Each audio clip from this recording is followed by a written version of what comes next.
Another artist caught in this web of allegations is Breakup Gray from Empire. According to multiple sources, Breakup's career trajectory changed dramatically after attending certain industry parties. Jaguar Wright made headlines when she claimed that Will Smith was the one who gave Breakup to Diddy. While the details remain vague, the timing aligns with Brecup's sudden career decline. As far as Will Smith is concerned, until he does right by all of those children that were harmed and corrupted while in his care, children that grew up to be men, boys like Bashir Gray,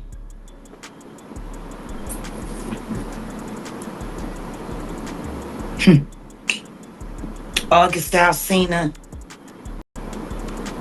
your own son. Following the end of the Empire, Brecup's promising career inexplicably stalled. Then came his bizarre arrest involving a... There it is. The same thing I had with Kyle earlier. I feel like every time I talk to you guys, it's bad news, but it's okay. There's a lot of bad news around at the moment, isn't there? That's the thing. Yeah. There's never a dull moment, right? It's a constant barrage of negativity and bullshit.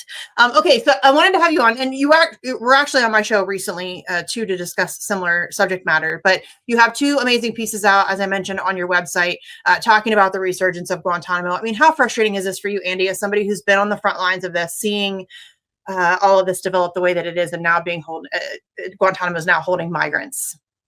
Well, yeah, I mean, obviously it's all horrible, but I mean, I think every aspect of what we look at with Trump's war on migrants is that he's doing horrible things.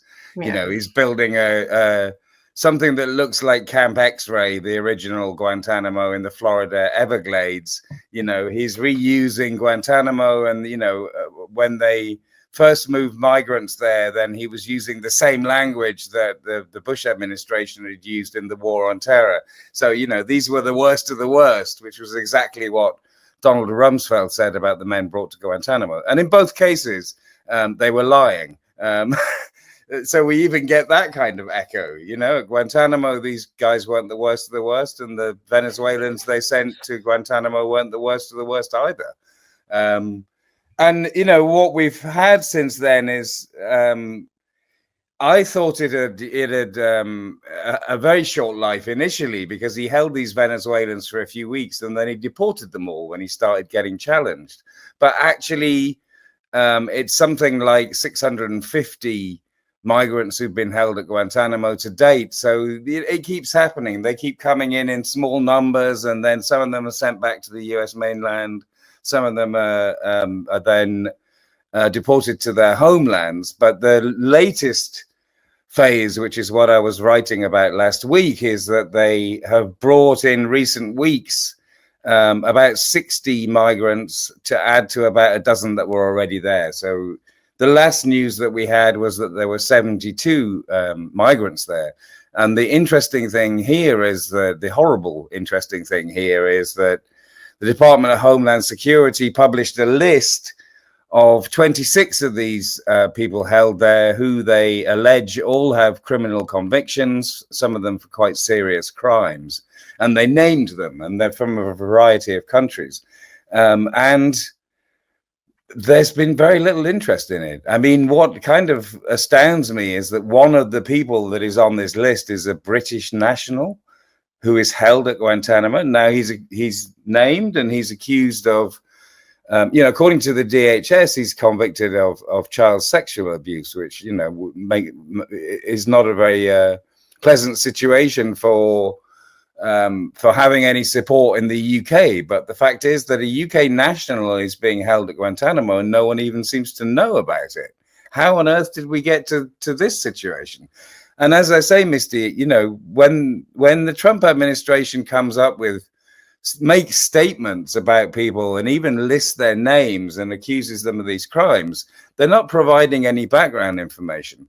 I've been looking up the guys on this list online, and I can find very little information about the majority of them. So how are we living in such an unaccountable time when this kind of stuff is happening? And clearly, right, partly it's because we're so overwhelmed by the multifaceted horror show of the Trump administration's deportation program.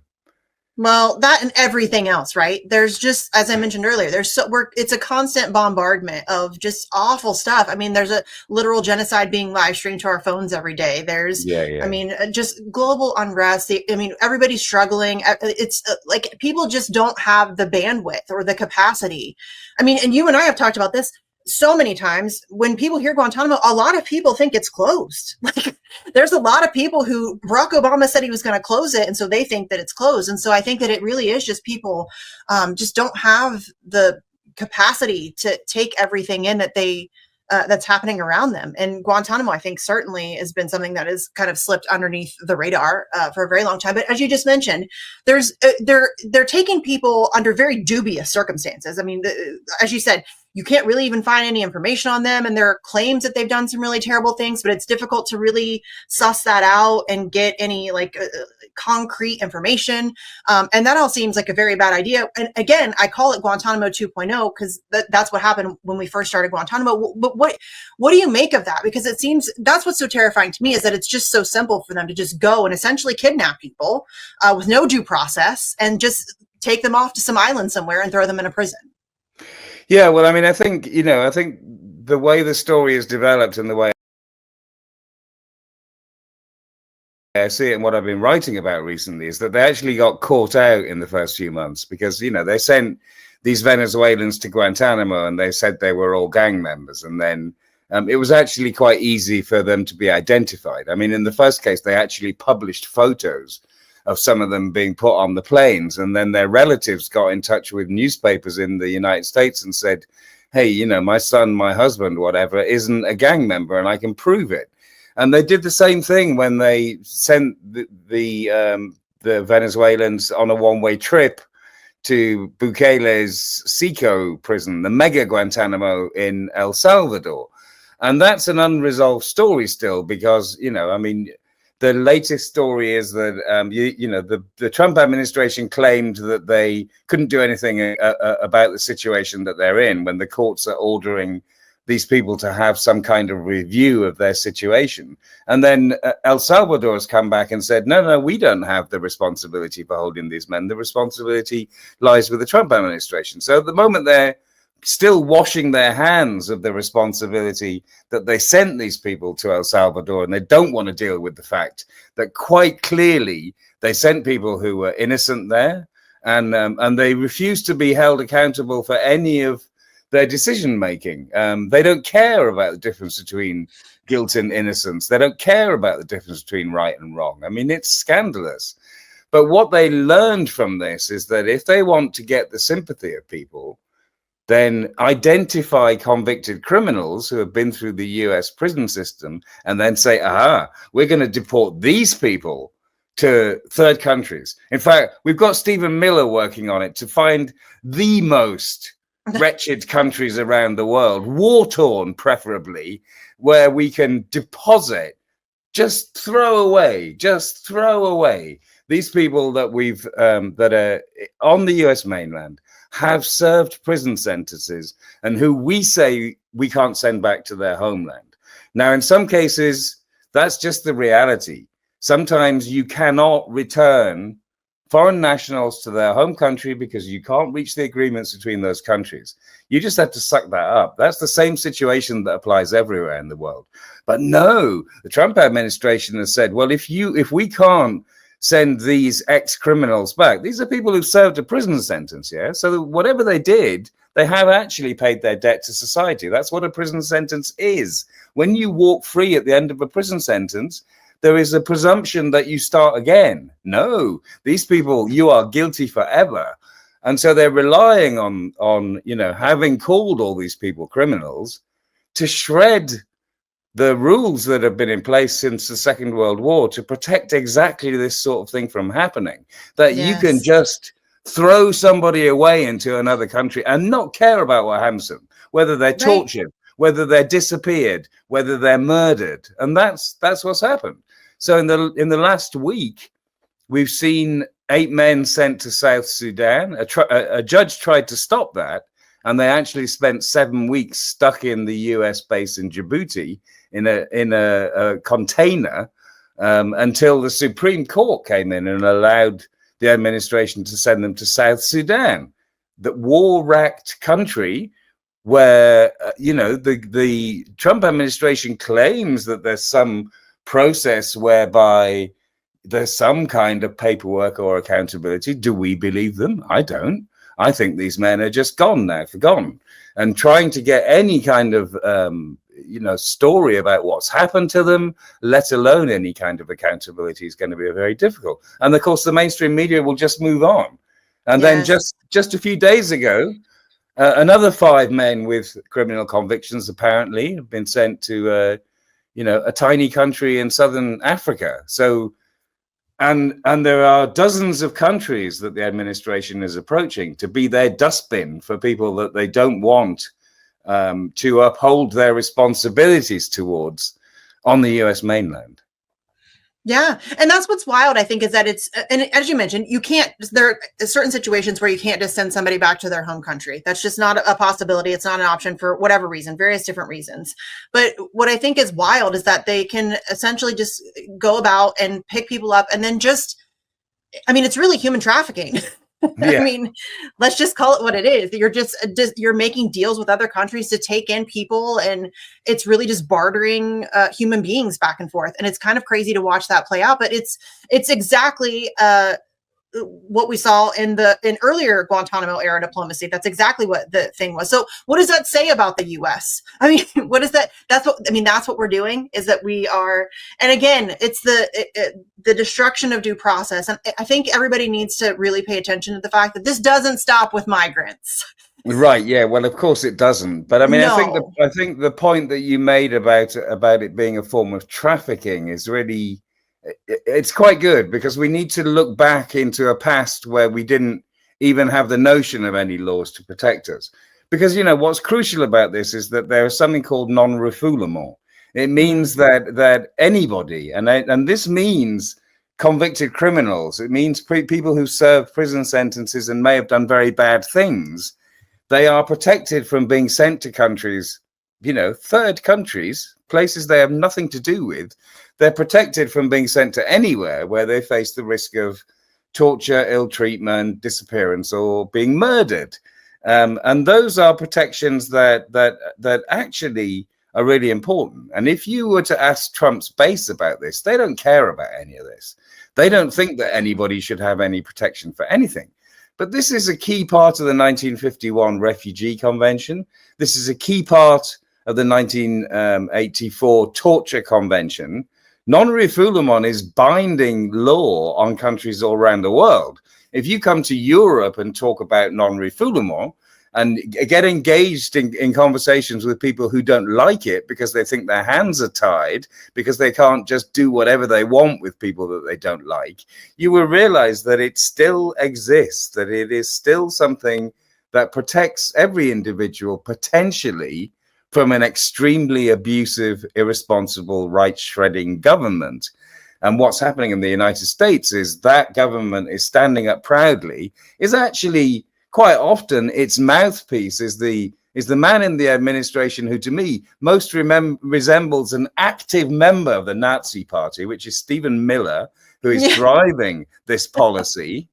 And that's the danger that we're in. And like I say, Misty, it's very cynical, because a lot of people are going to have no sympathy for how former inmates who committed grievous crimes and have served sentences, they're not going to care how they're treated. And they don't realize that the knock-on effect is, today it's these guys, but tomorrow it's going to be agricultural workers in California again, because once they've got it accepted again, it'll be like they want to get rid of everybody. Yeah.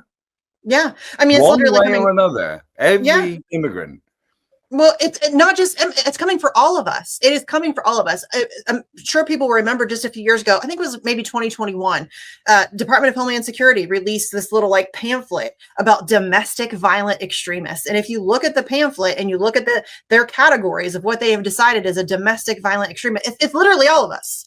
If you just happen to care about one issue, like if you care about the environment, maybe just a little bit too much, you are a domestic violent extremist. If you care about anything, just maybe be a little bit too much, you are classified as a domestic violent extremist. And we've seen the way that they, especially in this country, and I know that you're experiencing it in the UK as well.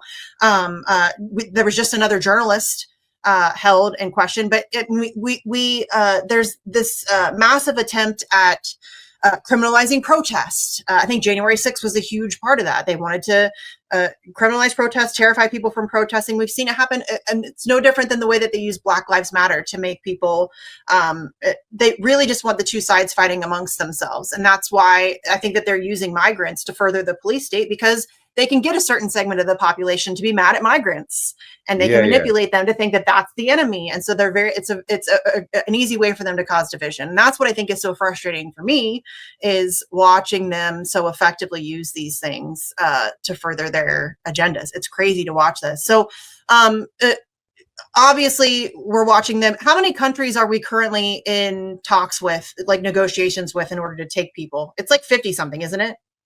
I mean, there are 58 countries apparently on a list, and so far they've spoken to half of those countries, and so far 8 countries, one way or another, have reached agreements.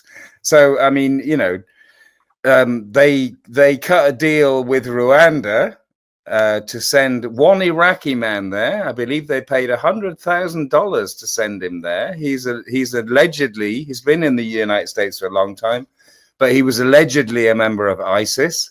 I don't think that has been definitively proven, but there we go. He's gone to Rwanda, and Rwanda are saying that they'll take in some more people. There's a handful of countries that have said, you know, they're going to take some people, and obviously they're putting pressure to do this more. I mean, I don't think that what we're looking at this is going to be something that can be done on a huge scale, because clearly, if the United States dumps people on a country and these are people who have criminal records, I don't think that's going to be domestically very popular politically in any country. Yeah, I mean, you know, they must be getting a big favor, a big check, or something that they need, you know, diplomatically or politically from the United States to be able to sell this to their public. But yeah, I mean, it's the forefront of the theater of cruelty that so much of this has been since Trump got in, and it's a dangerous position to be in when people start being sent to third countries without any kind of due process. We really are back in the war on terror times, when people were being extraordinarily rendered across borders without any kind of due process.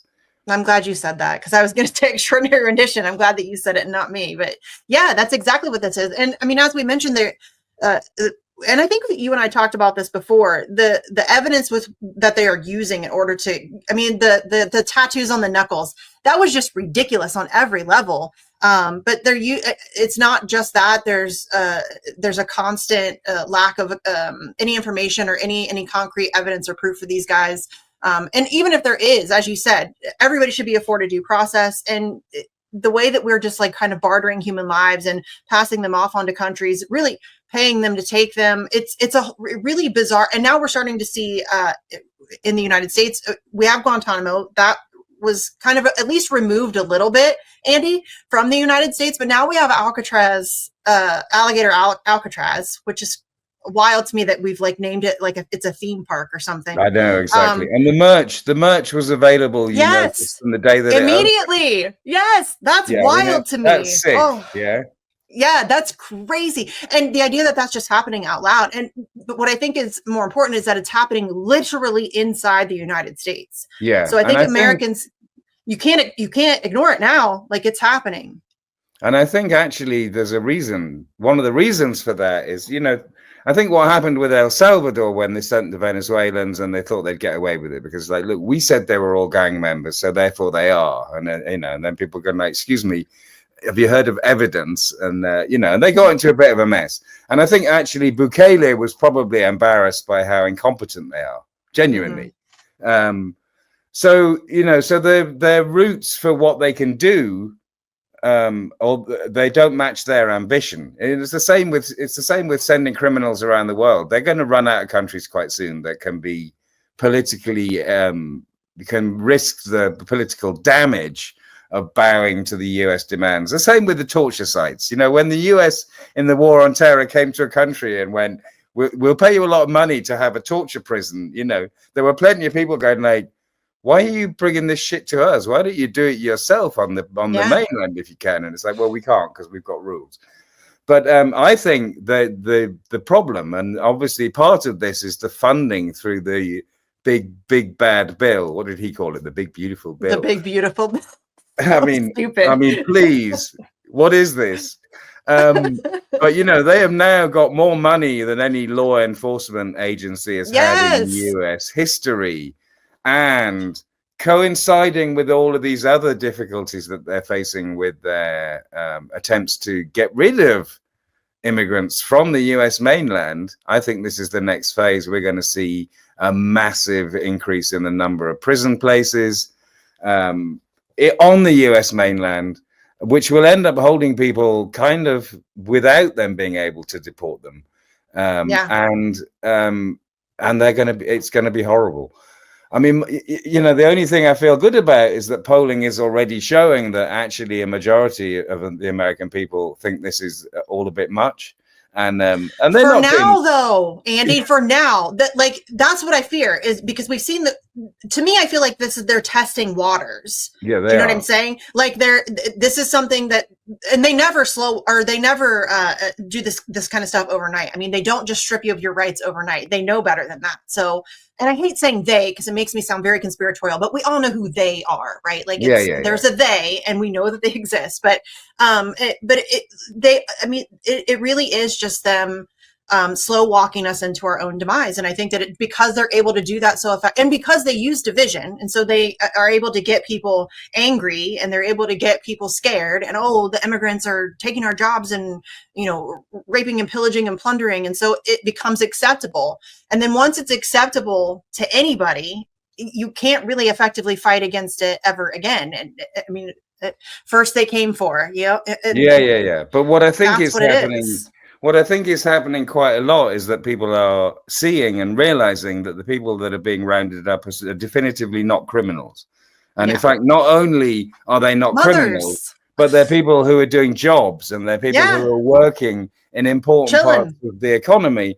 And without them, parts of the US economy are going to collapse. So it's a dangerous time at the moment, because I think in certain ways it could go either way. But I really do hope that the kind of, in a hubristic sense, they crash and burn, because they've gone too far. And my contempt is really for Stephen Miller more than anybody else, Misty. It really is. What a repulsive human being he is. Because I think he, more than anyone, is genuinely driven, and there are obviously other horrible people behind him, genuinely driven by a desire which he will dress up with a kind of righteous zeal to, if he can, get rid of 10 million immigrants from the United States. Get rid of them. Even though the majority of these people are people who are necessary for the functioning of the economy. We've been through this rubbish in the UK. We did it 10 years ago. We left the European Union, and we had this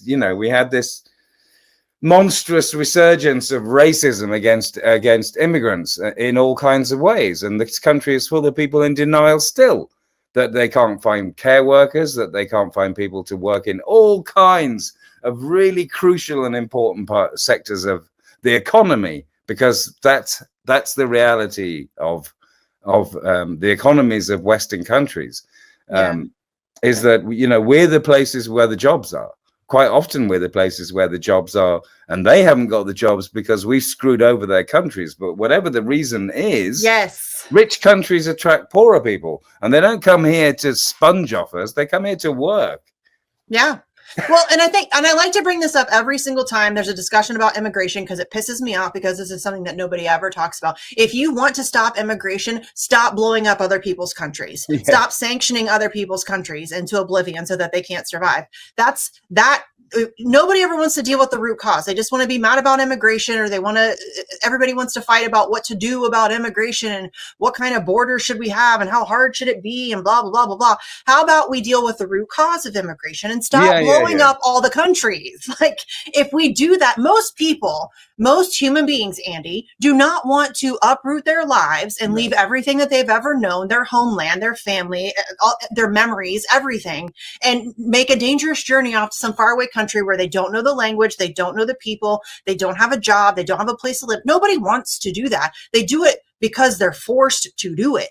And it's an untenable situation, so they have no other choice but to make that journey. And that's what's so annoying about this, is nobody ever wants to have that conversation. Right. And I think, but I also think, what's crucial is that the administration is clearly aiming this at their base. Now, this is a minority of the people of the United States, but if they can keep enough of them on side, then they retain power. And then when further elections come, that's all they need.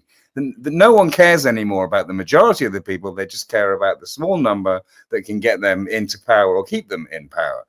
And obviously a lot of those are really lapping up the whole message. But the problem the United States has is the same problem that we have in Britain, and the one that became apparent in Britain 9 years ago with Brexit, is that a lot of these are representatives of an aging population who are genuinely actually shooting themselves in the foot. Because who do you think is going to give care to all of these people when they're aging? Do you think it's going to be the people that are in the United States, or do you think it's going to be immigrants? It's going to be immigrants. Who's picking their food? It's going to be immigrants. If you go for healthcare, the chances are that 1 in 3 of the people that are going to be looking after you are immigrants. The entire economy is dependent on immigrants. And so why are a minority of people who refuse to see the reality because of a fundamental racism getting to dictate the damage to our economies and the damage to our sense of fairness and ethics and morality?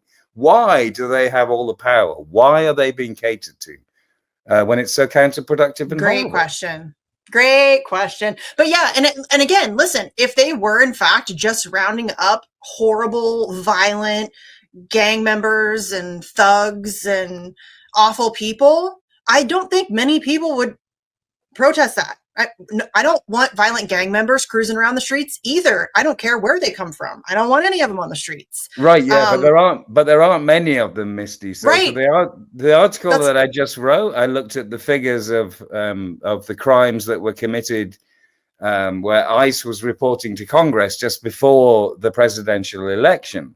And it, of the estimated 11 million undocumented migrants in the US, only 4% are convicted of crimes. 4% of 11 million. And the biggest proportion of those were traffic incidents. So, well, hey, this is not equivalent to homicide, is it?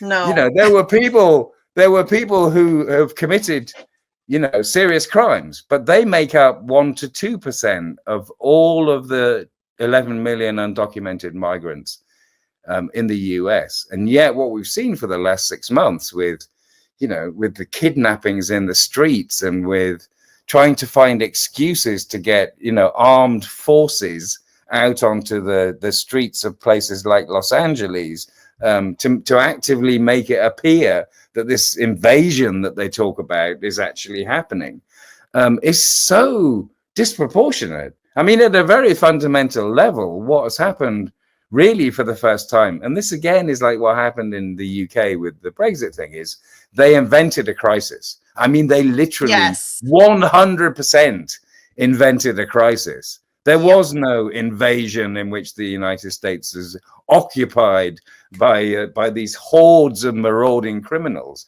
It's a complete fiction.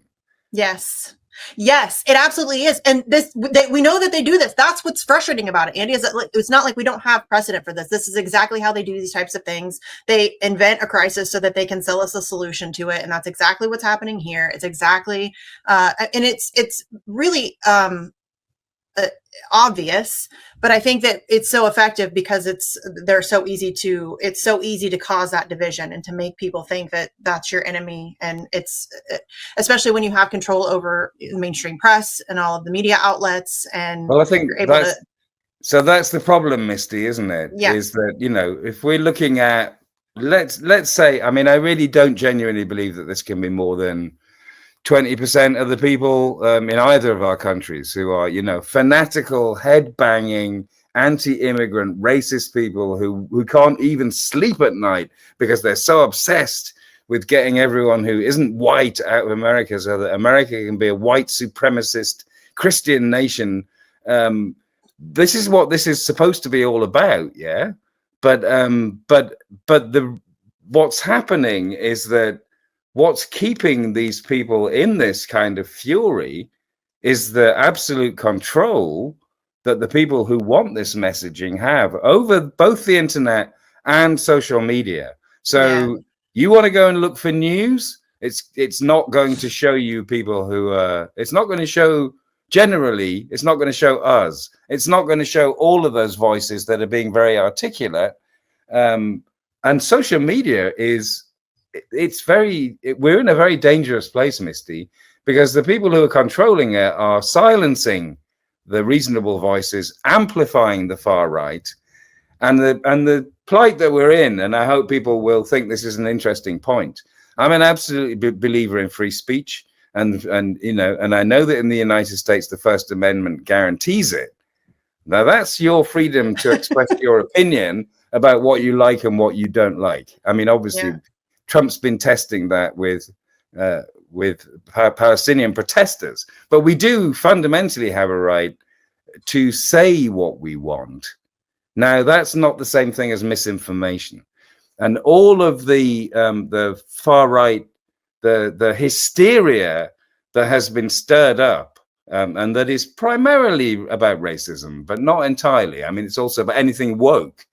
That hysteria that has been stirred up is absolutely magnified and controlled by the people who are in control of it, of all our devices and everything that we use.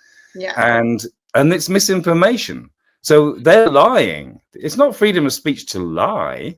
You can have an opinion about things, but well, if you're I think, I'm an absolutist. So I think that you have the right to lie, but I mean, obviously we need to combat that. That's just me. Silence. I don't think silencing people ever really works.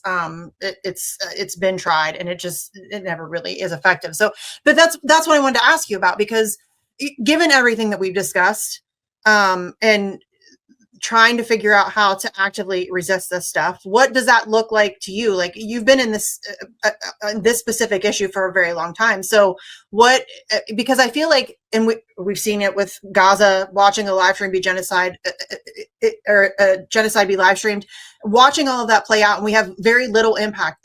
That's what's, I think, people are so frustrated with, is that a lot of people just give up. They don't think that they can make any substantive impact. And I know that you know that that's not true, because you've made substantive impact. So what can people actually do to resist this? Well, I think in the United States, I think the important thing is to do things like people are doing, which is to try and disrupt the activities of ICE. I think it's very effective. I think people can go out in the streets and try and stop people being arrested. We're not at the stage yet where that's going to lead to people being shot, because that's going to be a hard one for them to sell. Yeah. I mean, I'm not saying that things can't degenerate and get worse. They may well do. But at the moment, people have the ability to actively resist. But to do that, they've got to get out in the streets. Yeah. You know, whatever we do online is one thing. Mobilizing, educating, that's one thing. But when I see the footage of communities in the United States actually like scaring ICE out of their neighborhood, it's like, okay, guys, this is the way to do it. Yeah. Yeah. I mean, those videos are so heartbreaking, though. Watching a mother, like them strip a baby from its mother so that they can arrest the mother. That's a ridiculous thing to be witnessing in the United States of America in 2025. That's crazy business. But that's again, what's so effective about what they do is that they've created this illusion that they're only arresting bad people, And so people aren't really questioning it. A lot of people aren't. There are some who are questioning it. And to MAGA's credit, I will say that I've seen them, a lot of them, be vocally critical of this and other issues. At least they're not, at least in my experience, the Democrats. Yeah, and I think there's quite a lot of mainstream media reporting which is critical of it. I mean, you know, this is a different world to Gaza. That's always good, yeah. You know, the mainstream media, Israel may control the mainstream media when it comes to Gaza, but no one's controlling the mainstream media when it comes to criticism by, you know, the liberal media, which has been so appalling on Gaza, is actually looking at Trump and going, no, and I think we need to report this one properly. And so the videos you're talking about are getting out to people as well. I mean, it's really hard. You have to be a far right nut job to be watching things like you're saying about babies being torn away from mothers, and you know, and the guys who, it's like, wait a minute, the guys are all masked. These are the ones who look like the terrorists. I mean, it's like, you know, the optics are not good for the administration. No uniforms, no marked vehicles, just like a gang, basically, of thugs rolling up into your neighborhood to come and kidnap you. That's what's happening. And who are they? Insane, right? We have no idea who they are. It's insane that that's playing out right now. But that's, I don't know. I feel like they really are just testing the waters on this thing. And I think it's only, I always hate being negative because people criticize me for being negative a lot. I really just think I'm being a realist. I think it's going to get worse before it gets better, if it gets better. So, I mean, that's the unfortunate reality, really. I mean, it's really difficult to get people to care about, as you know, to care about these issues. And as we just talked about earlier, nobody's really talking about this. There's some news coverage. And as you said, the liberal media will be critical of Trump because it suits them. But there's really no substance behind that critique, right? There's nothing. It's really just the kind of scoring political points. That's really all that it is. I mean, I do hope that all of the contradictions will mean that it will collapse under the weight of its own idiocy. But you know, it's the early days for that. I mean, because, you know, the whole way that Trump is you know, operating the government at the moment. I mean, to have passed that bill, which is going to add trillions to the national debt, mainly to enrich the already super rich, and also, you know, to provide just more money than you could imagine to ICE for the next, what is it, until 2029?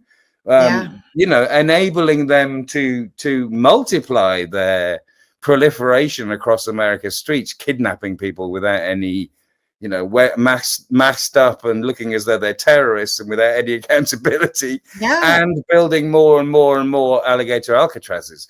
Now, if all of this is going to lead to a position where what we're looking at is people who are actually working and had jobs and were contributing to the economy, who are now held in a Guantanamo here, there, and everywhere, that is inching closer to what was done to the Japanese Americans in the Second World War with that internment.